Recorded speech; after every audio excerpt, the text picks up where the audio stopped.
A copy of a copy of a copy of a copy of a copy of a copy. We are living through a very trendy time. Music has always been and will always be an ever-evolving form of artistic expression. Any artist who picks up an instrument to write a song today is inevitably going to be building upon the music that was made yesterday. We are all making music that is a variation of the music that influenced us. Even before music could be recorded, traditional sounds and styles were passed down through generations. All music is in some way a product of this traditional passing of the torch. In recent years, the passing of musical styles and indeed the shaping of musical culture itself has taken place almost exclusively online. From the moment file sharing birthed the streaming age to now, when we are all gluttonously feasting on little bites of sound and video 24 hours a day, our sense of what being a musical artist is has mutated hideously. The grand and noble tradition of beautifying the world with music has been hijacked by barbaric hordes of fame-seeking automatons, ceaselessly commodifying flavor-of-the-minute trends in order to leverage 15 milliseconds of attention from the faceless masses of the ravenous denizens of the vast digital realms we have all been horrifically enslaved inside. On social media, it's as though everyone is copying each other in fast forward, which inevitably has created a scenario in which the copy of the copy starts to be copied, and the whole thing cannibalizes itself and moves on to the next trend before you can blink an eye. The effect this has on the art of music is the same thing that happens when you send a beautifully drawn picture through a shitty copy machine a couple million times, using each new copy to copy the next new copy. At a certain point, what was once beautiful is just a smear, a blob, a big nothing. All the character and humanity gets squeezed out of it the more the copy is copied. And when the copy is copied, the copy of that copy is a really bad copy, and copying it is not going to make it better. Do you copy? This is what is known as the Engarbageification of music. Today I'm going to use the ubiquitous DD7 delay pedal to demonstrate the Engarbageification of music so that we can all better understand just exactly what the f*** is going on out there in the world of music culture. Here's the DD7 pedal, a delay pedal that is designed to copy a signal over time and repeat it. We will start with the pedal turned off. Now I'm going to make a musical statement, a proud moment of musical output never to be heard exactly this way again. Here it goes. Wow. Wasn't that nice? Now obviously you could rewind this video and hear me play that again, but imagine that you couldn't. Imagine all you had was the memory of that musical statement.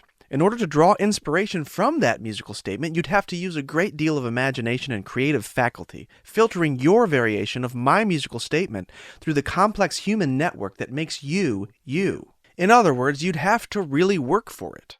This is a pre-internet age scenario thought exercise.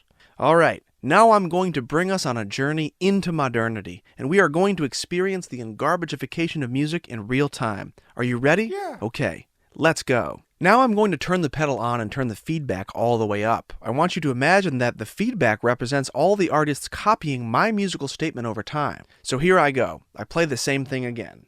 And listen to that.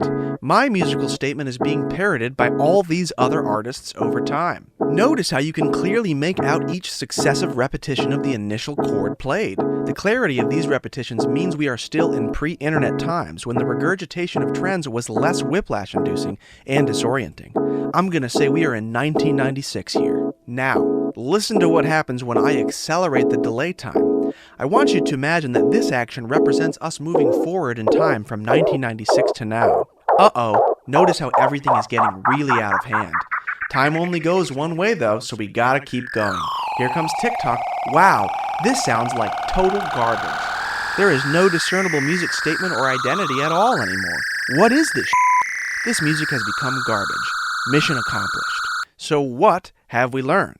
I don't think anyone would argue that in the grand cycling and recycling of musical trends, it's better to be the thing everyone else is trying to copy than to be the copy of a copy of a copy 10,000 copies down the line during the death spiral of what used to be a fresh sound. So, in terms of the process demonstrated by the delay pedal, we want our music to be here, at the beginning, with the first beautiful chord, where musical statements stand alone and have yet to be smeared by the engarbagifying forces of copycats. So how do we do this? The answer, it turns out, is simple. Not easy, but simple. You've got to make what no one else is making. And in order to do that, you've got to do what no one else is doing. Lucky for you, I've compiled a list of 3 principles to help you do just that. The principles are as follows. Number 1, go deep. Number 2, go far. Number 3, go within, aka Final Form Master Hawk Turbo Mode. It's important to follow these principles in that order, otherwise it's not going to work. Principle number 1, go deep. Stop trying to be everything and go deep into what truly moves your heart and soul. Learn everything you can about the particular style or sound that speaks to you and trace it back to its roots. Learn it inside and out. Don't manufacture interest in something you don't love because it's popular, and don't let go of interest in something because it's not popular. Follow your heart and go deep. Learn this style deep enough to be able to genuinely, freely play with it and not just cheaply exploit it. This is hard to do and takes time. So many artists never grow beyond the baby bird phase of art creation. I call it the baby bird phase because, just like baby birds, these artists rely exclusively on regurgitated tidbits that have been pre-digested for them by their figurative mommies. They never leave the nest and hunt for their own nourishment. They never push beyond their limits. The internet helps people do this and has actually convinced them that everything is hackable, that skill can be come by easily with little to no discomfort, that real art does not demand real sacrifice. Everyone has got to start somewhere, and the baby bird phase is a necessary beginning. But at some point, you've got to start doing the difficult work and fly courageously into the deep forest of self-discovery. This forest is not laid out for you by someone offering tips and tricks on YouTube. You must map it and navigate it for yourself. Stop trying to scroll and click your way to being an artist. I promise you, it's warping your mind and imagination and stealing your creative libido. There is no shortcut to making music that plays by its own rules and stands out from the crowd. It's all work. Go deep, and then go deeper. Very few artists do this today because our culture has made it so easy not to. Principle number 2, go far. Going far simply means having endurance and follow-through as you develop your art. Don't abandon ship when it gets hard, and it will get hard. Don't cave in and try to fit the mold when you feel your art is not en vogue at the moment. Chances are this means you are actually doing something interesting. Keep going. Keep learning. Keep moving the ball forward. Go far, and then go farther. Principle number 3, aka Final Form Master Hawk Turbo Mode. Go within. After all this learning and developing, after all this consistent effort, an inner voice will emerge. You will no longer be the baby bird. You will be an apex master creator, soaring the skies of your imagination in Master Hawk Turbo Mode. You will have built finely tuned creative machines inside of yourself, brick by hard-won brick, piece by hard-won piece. You now have the skill to turn your dreams into works that beautify the world.